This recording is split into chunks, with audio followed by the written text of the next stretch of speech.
Questa presentazione è stata fatta solo adesso, che abbiamo già fatto 5 serate, perché all'inizio abbiamo avuto delle difficoltà come associazione ad adeguarsi alle nuove normative che sono entrate in vigore il 1° gennaio.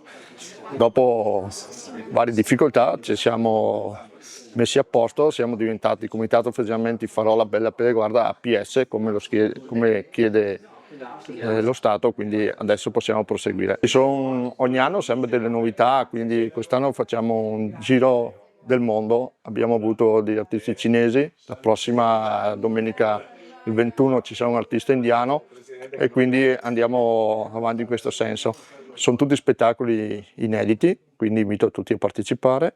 Quest'anno ci sarà in particolare il 29 agosto, grazie anche al sostegno del Colina UNESCO, una serata a Prade Radego il 29 agosto, che dopo ci sarà uno spiedo fatto dal Comitato Feseggiamenti Farola Bella Pedeguarda. Questo è molto importante anche per tutta la comunità, perché mantenere la cultura in un paese, in un comune piccolo come Follina è molto importante. Il Comitato ci tiene molto a portare avanti la cultura e quindi continueremo anche nei prossimi anni.